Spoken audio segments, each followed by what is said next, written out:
Rencontre avec Alain qui nous présente son réseau à l'échelle OO. Vous allez voir, c'est tout simplement superbe. Bonjour et bienvenue dans LF Modélisme.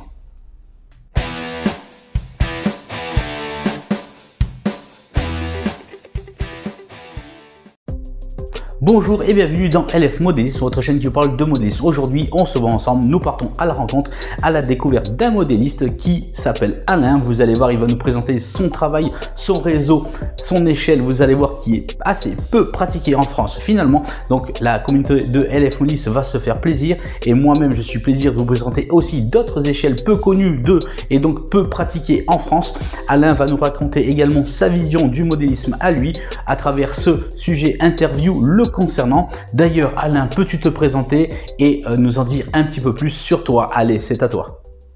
Donc, je m'appelle Alain Sénès, j'ai 52 ans et je pratique le modélisme ferroviaire depuis mon adolescence.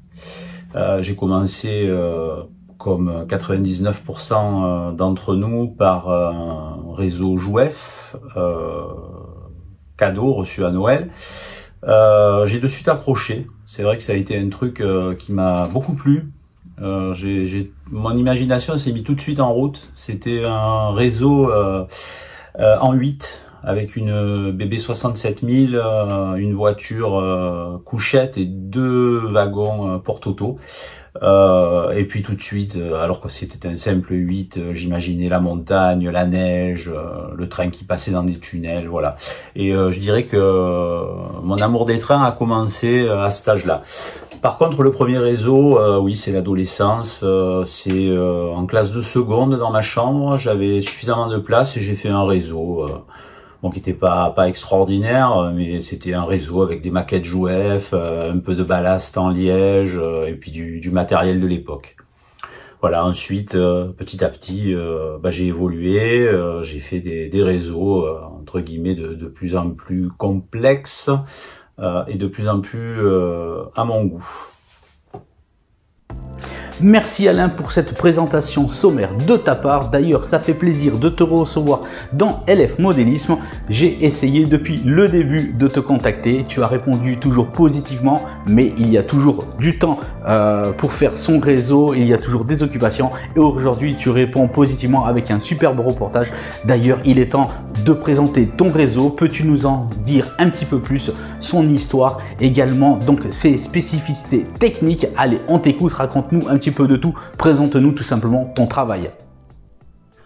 Alors je pratique plusieurs échelles, j'ai pratiqué plusieurs échelles, je pratique encore un petit peu le HO et le N, mais mon échelle de prédilection depuis maintenant une bonne dizaine d'années, c'est le OO, donc le 1/76e, qui est une échelle qui se pratique uniquement dans les pays anglo-saxons et essentiellement en Grande-Bretagne. Quand je parle de pays anglo-saxons, je parle d'anciens pays du Commonwealth, Australie, Nouvelle-Zélande. Évidemment, j'inclus pas les USA, puisque eux pratiquent le HO qu'on a l'habitude de pratiquer en Europe continentale. Donc le 1/76e, on a l'avantage d'avoir la même voie que le HO. Alors c'est une petite transgression, puisque en réalité l'écartement devrait être légèrement supérieur, mais la différence d'échelle en fait rend ce non-élargissement de la voie au 1/76 invisible à l'œil nu. En contrepartie, on a un matériel roulant qui a une présence supplémentaire par rapport au HO. On ressent encore un petit peu plus la puissance du modèle, et je trouve que ça a une très très belle présence en fait en circulation, surtout après avoir pratiqué pendant très très longtemps le HO, qui a été l'échelle que j'ai utilisée quasiment j'allais dire tout au long de mon hobby de modéliste, excepté donc ces 11-12 dernières années où je suis passé au OO. Pourquoi le OO? En 2013, Donc nous sommes partis en famille en Écosse faire un voyage, et là j'ai découvert un petit peu les chemins de fer britanniques, ceux de la British Railway. En 2013, il y avait encore pas mal de classe 37. C'est une locomotive que les Britanniques appellent tractor, avec un nez imposant, un petit peu comme un camion américain. J'en ai vu une en gare de Fort William en Écosse, et j'ai tout de suite craqué. Alors au départ, je me suis pas dit, je vais rentrer chez moi et je vais faire du OO et du chemin de fer British Railway.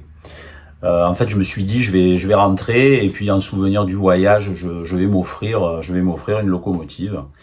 Voilà, donc j'ai commandé une locomotive que j'ai reçue, et ça a été carrément le flash. Je me suis dit, ouais, non, c'est pas possible, il faut vraiment que je fasse un réseau pour faire rouler cette loco. Enfin, j'étais fasciné. Voilà, donc c'est parti comme ça. Il y a eu un premier réseau qui était un réseau monolithique, hein, un ovale coupé au centre avec deux scènes donc bien distinctes d'un côté et de l'autre. Et sinon, mon réseau actuel que vous voyez donc en partie derrière moi, je l'ai commencé en 2018. C'est un réseau modulaire, tour de pièce. Je l'ai commencé, je n'étais encore pas dans mon logement actuel. Je savais que j'allais déménager, je savais que le réseau monolithique ne pourrait être déplacé, et j'ai donc commencé un réseau modulaire. Voilà, donc une partie du réseau a été construite à partir de 2019. Et là, voilà, petit à petit, j'ai étendu le réseau en créant des modules supplémentaires.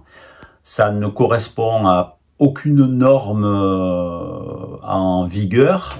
C'est une norme que je me suis créée personnellement. Donc voilà, ils ont tous la même longueur, la même largeur, et se raccordent en des points clés au niveau des jonctions de modules. Bon, sachant que je ne déplace pas le réseau, hein, il est juste modulable dans le cas où je sois amené à de nouveau déménager, ou si par exemple j'ai envie de retravailler une partie, de la changer, je peux l'interchanger, un peu comme un Lego, c'est-à-dire que j'enlève un de mes modules et je peux éventuellement en mettre un autre, ce que j'ai encore pas fait. Voilà. Ensuite, c'est un réseau tour de pièce qui part d'une gare voyageur, une gare inventée, mais qui est en fait située à Glasgow, en Écosse, et qui s'appelle Cross Hill Station. Donc les trains partent de cette gare terminus, enfin, au moins pour les voyageurs. Les trains marchandises, ils partent du module suivant où on commence justement à gérer le fret. Donc la ligne part de cette gare de Cross Hill Station et se rend dans les Highlands. Donc on a progressivement en fait un décor urbain qui passe à un décor périurbain, puis à de la banlieue, ensuite de la campagne, on finit au bord des lochs. Voilà, et après donc sur le retour, on a une boucle de retournement et les trains donc repartent dans l'autre sens jusqu'à la gare terminus. Tout au long de la ligne, on a des embranchements particuliers. Donc ça s'appelle private siding en anglais, et ce sont des embranchements particuliers. J'en ai un peu de tous les types, donc charbon, pétrole, gasoil, ferraille et le bois. Alors on retrouve un petit peu, mis à part l'électricité, on retrouve un petit peu tous les modes de traction que le chemin de fer a connu, hein. Chauffage à bois, chauffage au charbon, chauffage au fuel, enfin chauffage.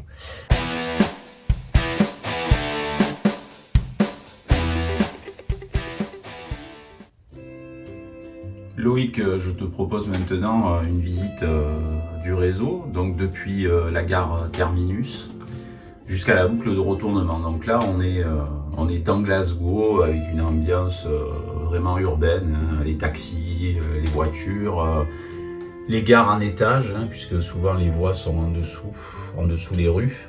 Voilà, donc ensuite on arrive sur la zone à quai. Zone à quai qui peut accueillir jusqu'à 3 trains. Alors principalement, je fais circuler des DMU, comme les deux rames que tu peux voir là, qui sont donc des diesel multiple unit. Elles sont généralement composées de 2 éléments, mais il est possible d'en avoir à 3 éléments.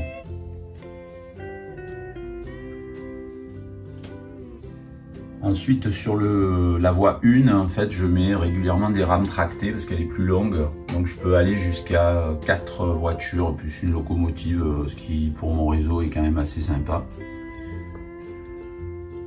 Voilà, généralement, bon, j'aime beaucoup travailler les petites scénettes hein, avec des véhicules aussi d'époque. Puisque mon réseau, c'est vrai, je ne l'ai pas précisé, mais en fait, la période choisie, c'est de 1971 jusqu'en 1995 en fait. Donc la fin de la vapeur sur la British Railway et jusqu'au début de la privatisation en fait de leur réseau ferré. Voilà. Donc comme je te disais, il y a des petites scénettes avec de l'électronique. Parce que ça j'aime bien, je trouve que ça donne une petite animation. On sort de la gare par 2 tunnels, donc ensuite qui vont passer sur le 2e module. Et là, on arrive sur le module Narrow Lane. Donc, c'est le premier module que j'ai conçu et que j'utilisais au départ comme réseau point à point, en fait, avec 2 petites coulisses. Donc là, on est toujours en zone urbaine, périurbaine. Hein. Il y a toujours cette progression, tu vois. Donc, on sort des tunnels, en fait, par ce pont-route là. Donc, avec des bus hein, aux couleurs de la Régie des transports de Glasgow.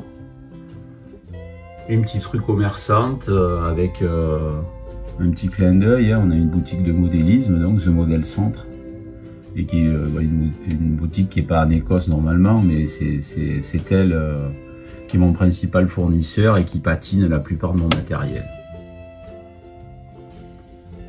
Voilà, il y a également un local pour les fans du Celtic.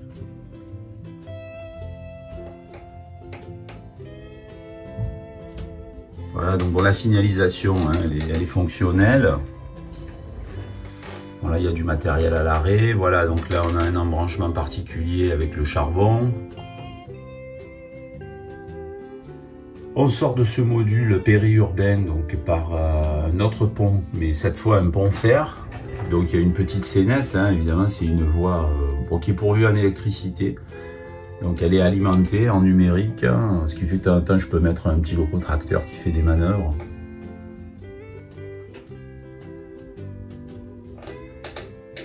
De la zone périurbaine, on passe à la banlieue. Donc là il y a un gros bâtiment industriel en fond de décor, je cache un petit peu les entrées avec des arbres. Et là on arrive donc sur un module qui s'appelle les 3 ponts, The 3 Bridge.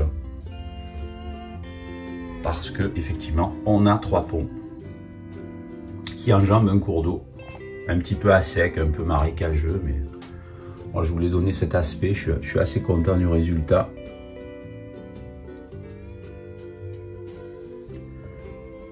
Là ça fait une voie d'évitement hein, qui rejoint finalement la ligne principale qui est ici.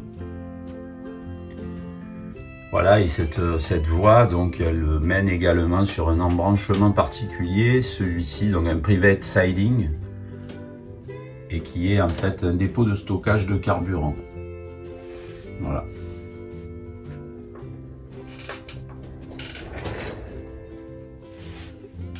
Voilà, alors derrière, là c'est la banlieue, hein, donc on a des immeubles, des habitats à loyer modéré.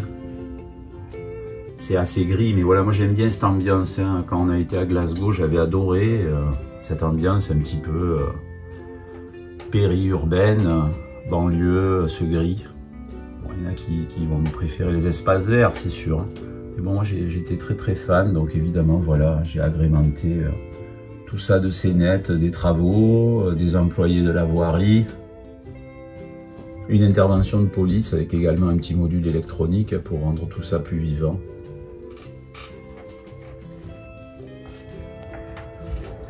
Voilà, on sort de la banlieue, là on commence à arriver finalement en zone un peu plus campagne. Donc surtout sur l'arrière, hein, on commence à avoir des moutons, des petits murets de pierre, de la verdure, une forêt. un vieux château écossais en ruine.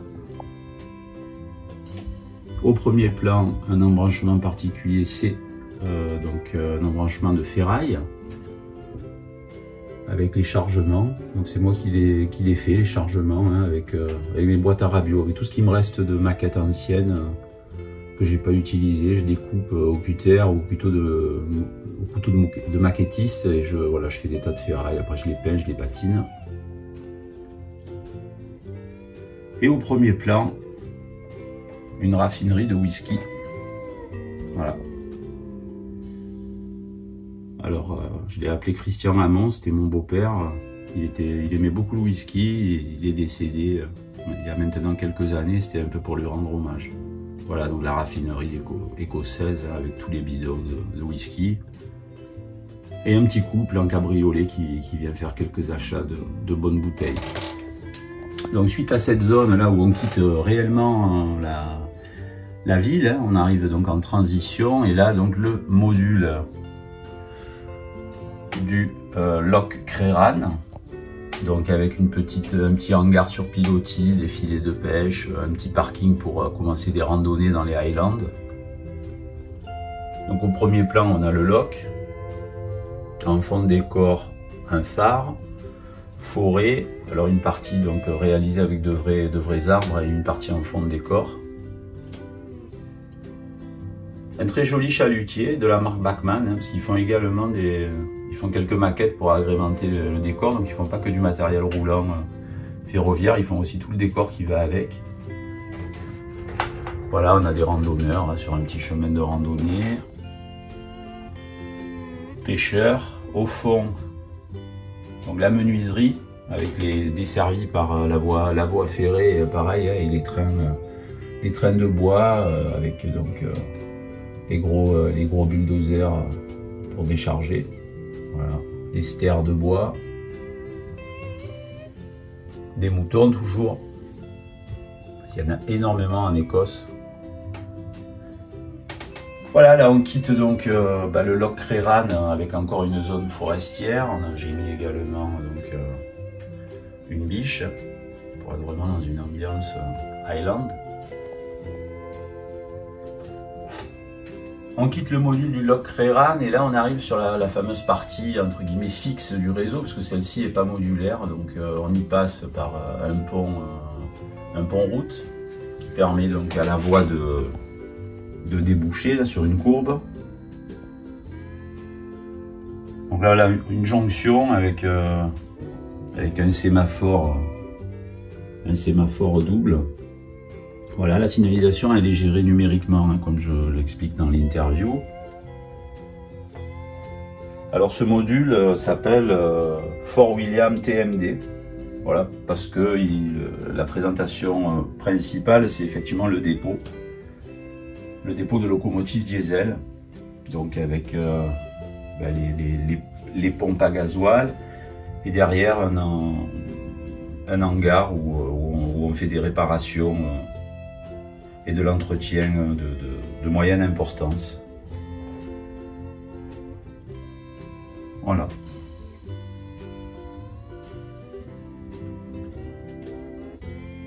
Donc le dépôt on y accède par un aiguillage triple.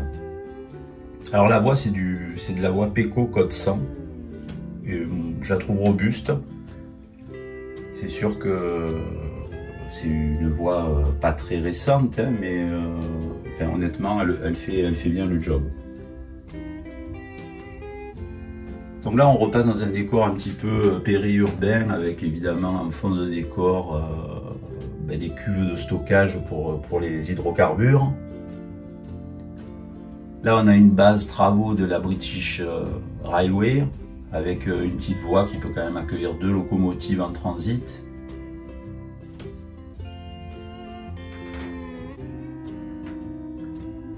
Un poste d'aiguillage abandonné. Un petit fish and chips avec des vacanciers qui s'y arrêtent pour casser la croûte, et puis également un équipage de police qui a commandé des sandwichs, on peut le voir comme ça. Voilà, j'aime bien multiplier un peu toutes les scénettes. Donc là on se retrouve dans une zone commerciale un peu industrielle, avec station essence, des entrepôts, un garage auto, un ferrailleur. Au premier plan on a un phare. Alors là on retrouve en fait une partie du loch Reran. C'est comme si le loch était dans l'espace où en fait moi je me déplace. Donc on a l'autre rive du loch, avec le phare fonctionnel aussi. Pareil, c'est des petits modules électroniques, hein, c'est pas géré en digital. C'est juste connecté en fait à un transformateur et voilà, avec des petits modules électroniques. Bon, un passage à niveau fonctionnel, ça on le verra dans les images vidéo que j'ai prises. Voilà, toujours des petites scènes, hein, là, des dames en train d'étendre le linge, un gamin qui joue avec un chien. De la forêt. Et la voie unique donc qui repart, là on est sur une boucle de retournement qui est gérée en digital par un module lens. Voilà, encore la forêt, un autre cervidé ici pour le décor. Voilà, et là sur le fond de décor, bon, je voulais vraiment simuler voilà, les Highlands. On voit également des lochs dans le lointain et puis des montagnes. Voilà Loïc, je pense qu'on a fait un tour complet du réseau. Voilà, là on couvre donc toute la pièce. Et voilà.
Merci Alain pour cette sublime présentation de ton réseau. Donc vous avez vu ce superbe panorama. D'ailleurs, n'hésitez pas, si vous avez quelconque question à poser à Alain, de poser votre question dans la section commentaires. Alain se fera un plaisir d'y répondre et moi également. Alain, comme tu le sais, le modélisme ferroviaire, cette pratique, le train miniature dans tout son état, requiert justement beaucoup de ressources, de savoir-faire. Le décor, l'architecture, la digitalisation, etc. Justement, toi, qu'est-ce que tu aimes faire dans cette passion-là qui est la tienne? Allez, explique-nous.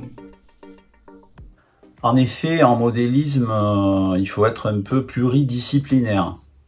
Au départ, ce qui me passionne le plus, c'est le décor.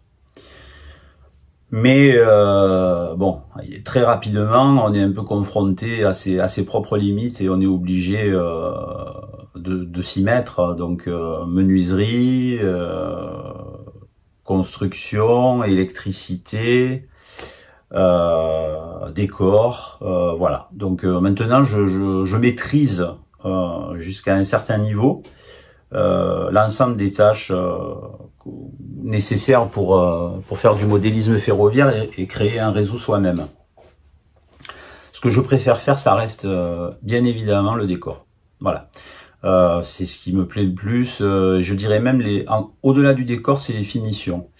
J'ai toujours une petite sensation je ressens toujours un petit peu comme si j'étais pressé. C'est-à-dire, j'aime toujours arriver à une époque,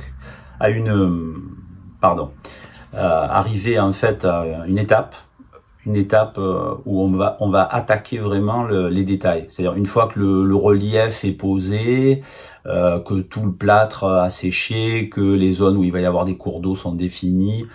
En fait, voilà, je commence à me régaler vraiment à ce moment-là. À partir du moment où on va commencer à floquer les différents types de sols, placer les arbres, les personnages, peindre les routes, les quais, les bâtiments. Voilà, ça c'est réellement ma passion.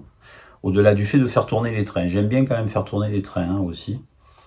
La menuiserie, je maîtrise. Hein. Donc c'est, j'arrive à créer des caissons. Je suis pas ni un ébéniste ni un menuisier, mais je me débrouille bien. J'arrive à faire des plans de roulement qui sont stables, qui sont avec des matériaux corrects, bien vissés, solides. J'ai pas trop de difficultés là-dessus.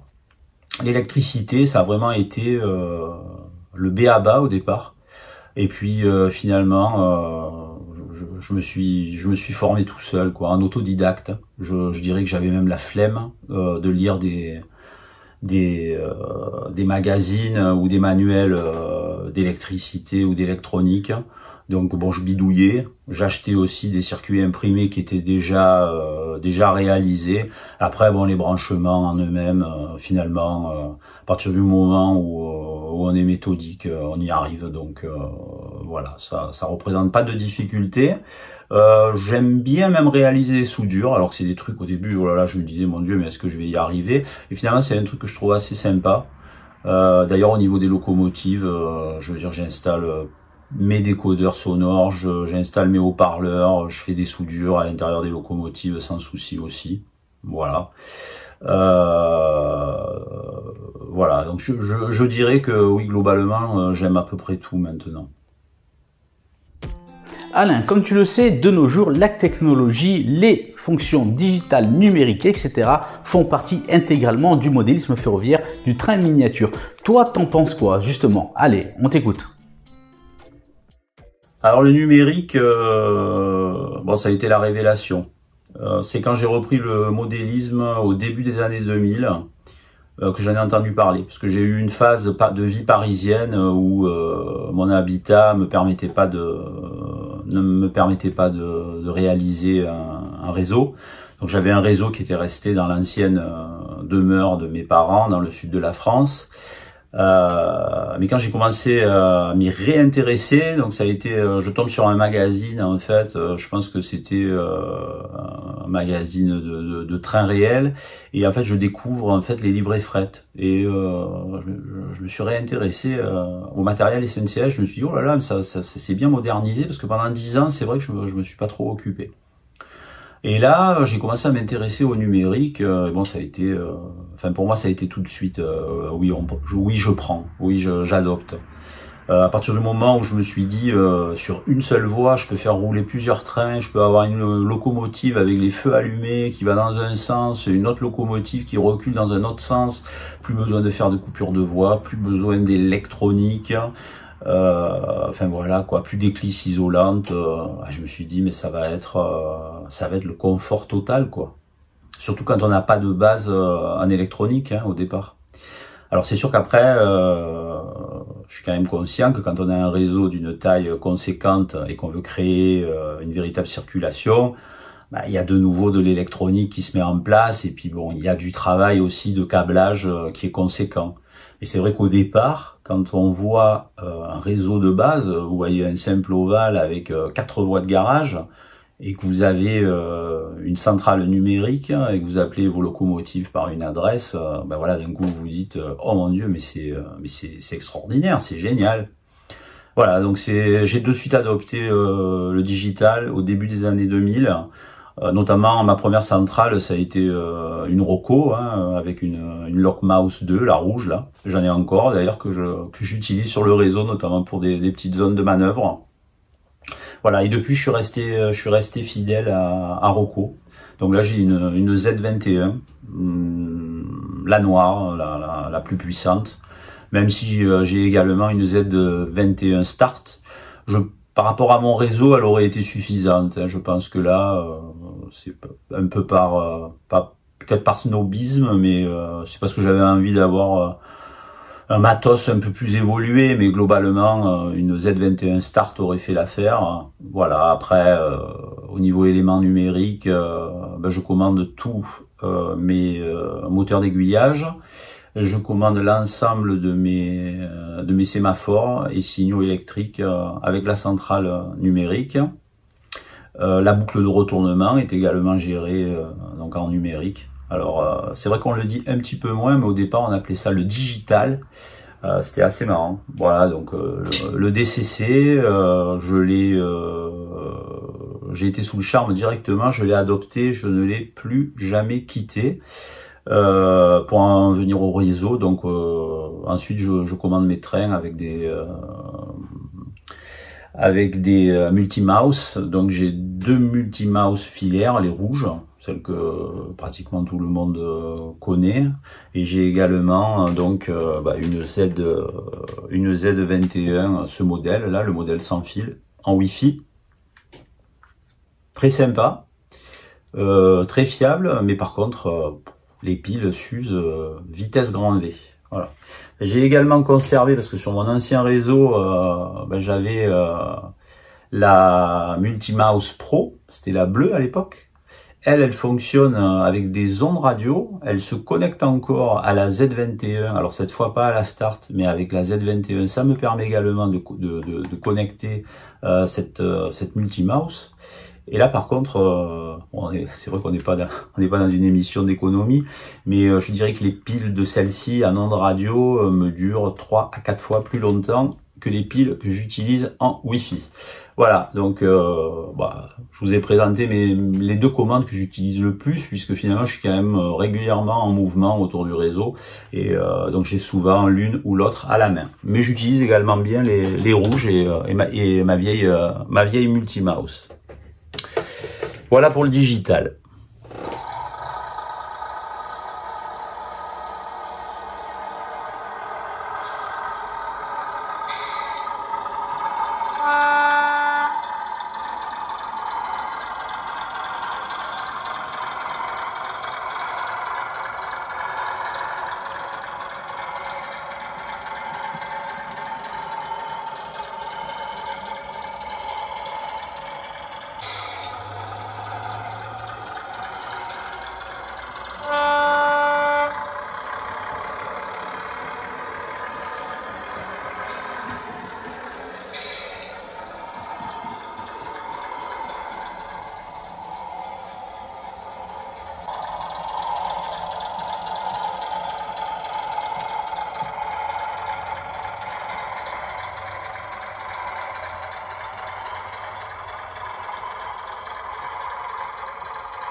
Bien Alain, et toi, qu'en penses-tu? Es-tu plus un modéliste qui va représenter la réalité sur ton réseau, ou vas-tu inventer quelque chose de réel pour le proposer sur ton réseau?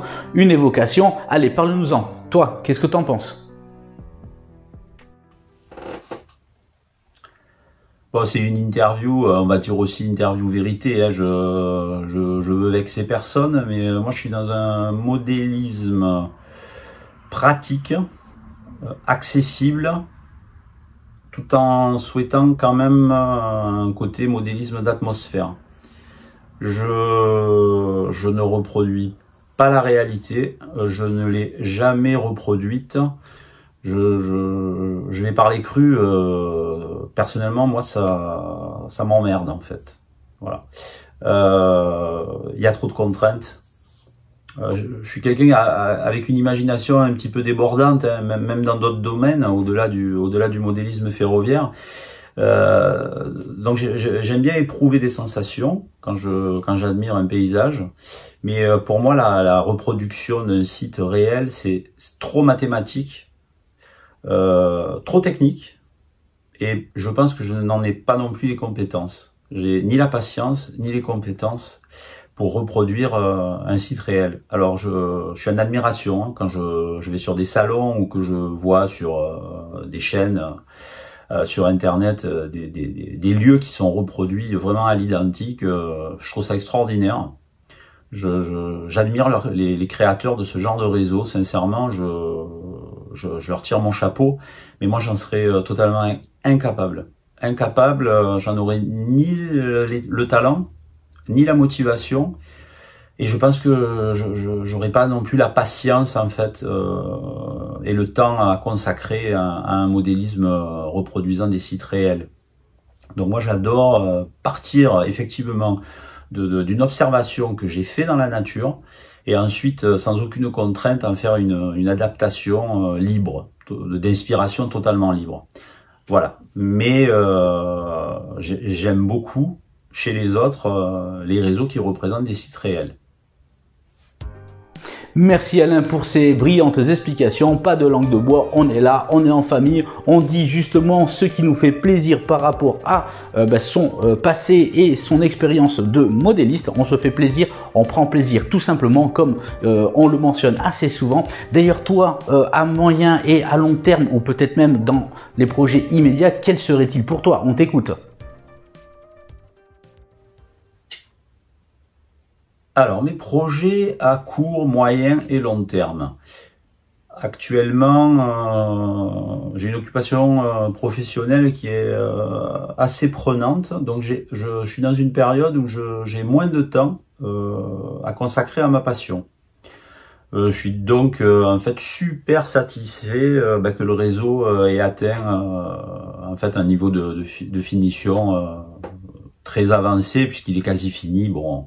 Le vieil adage, un réseau c'est jamais fini. Alors c'est pas faux, parce qu'on reprend toujours un petit détail qui plaît moins, on rajoute un petit embranchement particulier par-ci par-là, quelques petites scénettes.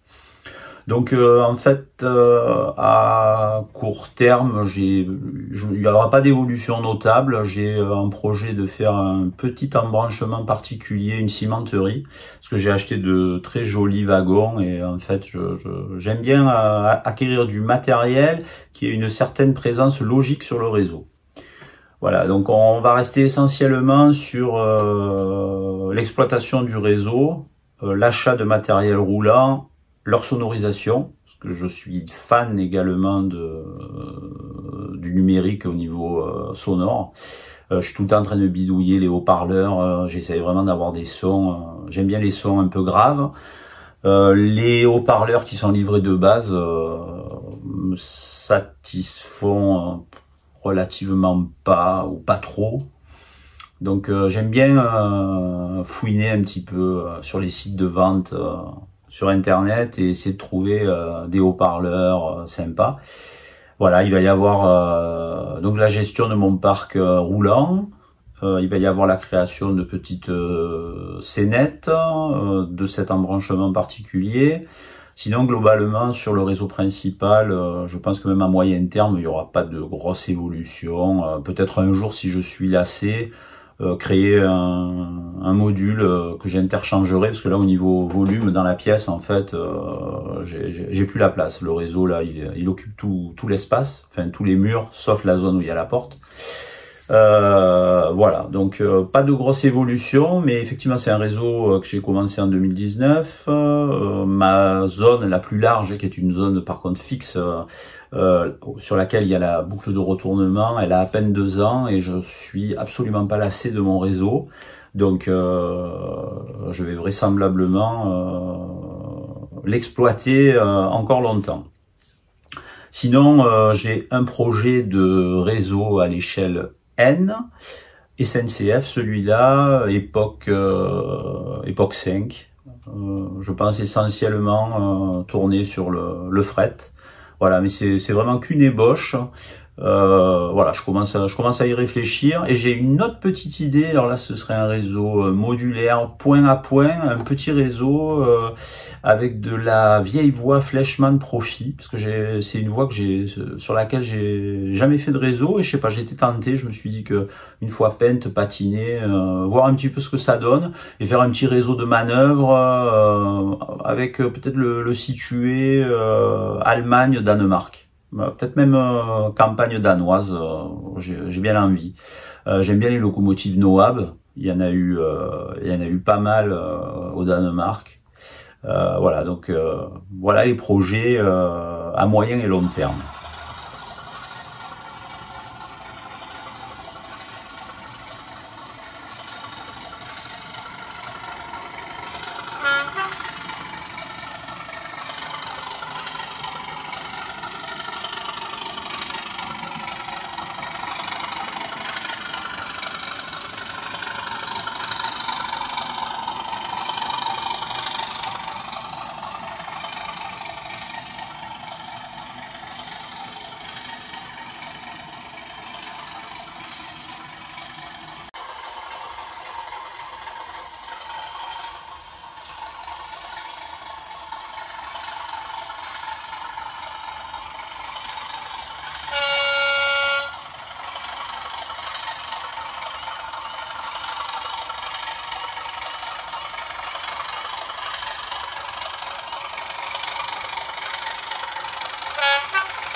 Bien Alain, à présent il est temps que je te pose cette question. Toi, en tant que modéliste, avec ton expérience et ton recul, quels conseils pourrais-tu apporter? Quels conseils seraient judicieux de donner à quelqu'un qui se lancerait dans cette passion, le modélisme ferroviaire, le train électrique bien entendu? Allez, on t'écoute.